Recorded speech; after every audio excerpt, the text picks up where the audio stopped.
Terima kasih Anda masih menyaksikan Bersatu Melawan Corona dan saya masih bersama Kepala BKKBN Dr. Hasto untuk membahas risiko yang bisa muncul ternyata selama hamil di tengah pandemi.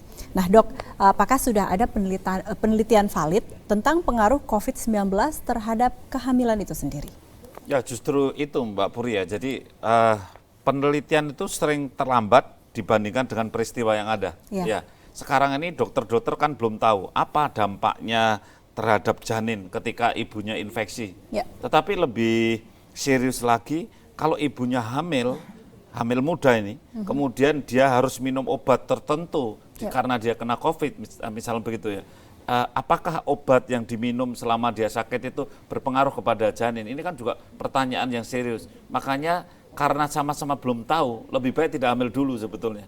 Bagi mereka yang belum hamil, lebih baik tidak hamil dulu. Ya. Jadi tidak ada salahnya mengambil langkah preventif begitu ya dok ya? Iya. Nah kalau dari sisi ibu sendiri, apa saja risiko yang bisa muncul kepada ibu dulu jika hamil di tengah pandemi dari segi kesehatan? Begini ya, jadi hamil itu kan pembentukan organ pada bayi itu terbentuk pada minggu-minggu pertama, bulan pertama, paling banyak itu 2 bulan pertama.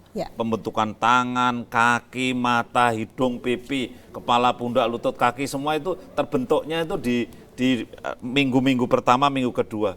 Jadi kalau hari gini mau memulai hamil, itu cari pekerjaan kalau menurut saya. Karena apa? Karena kalau itu sampai terjadi gangguan pada saat istilahnya organogenesis ya. Jadi pembentukan organ-organ itu kalau sampai terganggu sedikit saja, kan yang terjadi cacat.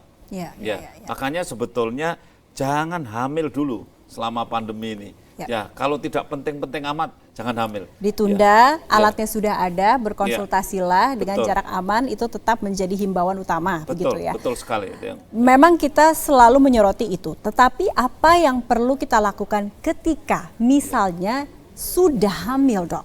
Ya, jadi begini ya, mungkin sebelum saya jawab yang Mbak Puri yang sudah hamil, ini bagi mereka yang belum hamil, kenapa saya minta untuk menunda hamil? Itu karena apa? Hamil muda itu pasti staminanya turun.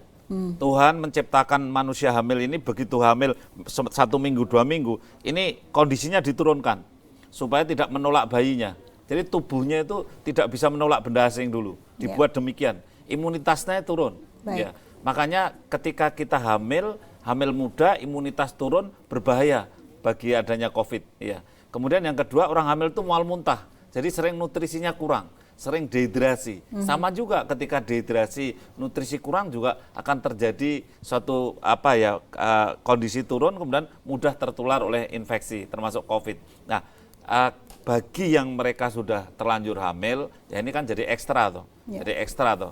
Yang misalkan hamil muda, ya kalau ada muntah-muntah, ya intake-nya dijaga. Sebagai contoh, yang ngurangi muntah kalau belum sempat ke dokter, karena dokter tidak banyak yang buka juga, minum wedang jahe misalnya tuh. Tetap dokter ya, empon-empon itu masih manjur ya, masih boleh dikonsumsi. Tapi bukan empon-empon dalam arti luas. Oh iya, baik. Orang hamil ini jahe. Jahe. Jahe ini, jahe pun bukan jahe yang saset ya, tapi jahe yang asli. Yang misalkan parut dan godok ya dok, bakar sendiri, sendiri gitu, ditumbuk sendiri, atau beli di warung warung angkringan itu ya, itu malah asli kan itu. Nah itu mengurangi mual, mengurangi mual. Bagi yang hamil muda sudah terlanjur hamil nih, aduh ini COVID datang, ternyata istri positif juga. Tadi Mbak Puri mengatakan COVID-nya negatif tapi istri positif. Kalau sudah terlanjur begitu, maka salah satu selain intake-nya dijaga juga jangan hubungan seks ya, kalau menurut saya. Kenapa saya larang hubungan seks? Karena risiko terjadi abortus itu tinggi. Oh bisa disoroti Pak atau dokter, kenapa bisa begitu? Kenapa ada risiko tinggi? Iya, karena apa? Pertama ya, secara umum saja orang hamil itu minimal 5% bisa sampai 12,5% hasil-hasil penelitian menunjukkan terjadi abortus. Jadi kalau setiap 100 orang itu positif hamil, ini yang nanti akan keguguran sekitar 5%. Minimal loh ini, bisa sampai 12,5%. Kalau di masa pandemi begini kita perdarahan, sakit perut, sakit pinggang, keguguran kan repot juga. Kadang-kadang ke dokter pakai perjanjian dulu, kemudian gimana perdarahannya banyak enggak, kalau enggak ya baring dulu saja, misalnya begitu, itu kan repot juga ya. Salah satu upaya BKKBN adalah dengan memanfaatkan pelayanan KB bergerak. Mungkin bisa disoroti apa yang dimaksud dengan pelayanan KB bergerak dan sudah cukup efektifkah dalam pelaksanaannya di lapangan, Dok? Ya, biasanya kita ini punya program namanya KB Bergerak. Jadi kita pakai mobil keliling, kemudian kita memberikan layanan lebih banyak secara bersama-sama, meskipun tidak massal begitu, tidak ya. Tetapi biasanya kita dengan mobil pelayanan keliling. Nah, di masa pandemi COVID-19 ini tentu kita tetap bisa memberikan layanan itu, tetapi tetap protokol untuk mencegah terjadinya penularan COVID-19 ini harus kita indahkan betul. Artinya yang melayani juga melakukan pakai APD, yang dilayani pasiennya juga atau aseptornya juga pakai masker dan seterusnya. Dan kemudian kami akan menyiapkan layanan KB secara serentak seluruh Indonesia. Di bulan Juni nanti ada Hari Keluarga Nasional.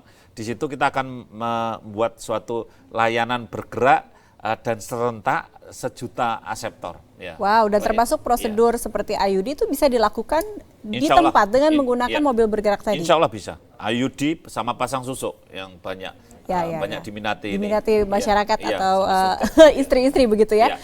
Kalau dipetakan satu Indonesia, adakah daerah yang punya resiko lebih tinggi dibandingkan daerah atau kota lain, Dok? Ya, resiko hamil lebih tinggi itu karena dari sisi jangkauan dan juga jumlah ya.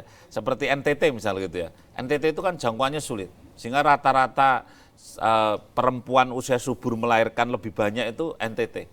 Iya, dibandingkan dengan provinsi-provinsi yang lainnya. Ya. Tetapi dari sisi kontribusi terhadap ledakan penduduk, ini adalah Jawa Barat ini menjadi penting. Karena apa? Jumlah penduduknya besar. Begitu padat ya? Iya, dan di Pulau Jawa ini yang rata-rata jumlah anaknya lebih banyak, itu adalah Jawa Barat. Wah, itu data yang menarik. Iya, di Pulau Jawa begitu. Makanya mungkin kita harus kerja keras ini untuk di Pulau Jawa juga harus kerja keras. Ya. Baik, berarti akan disoroti di Pulau Jawa, Jawa Barat.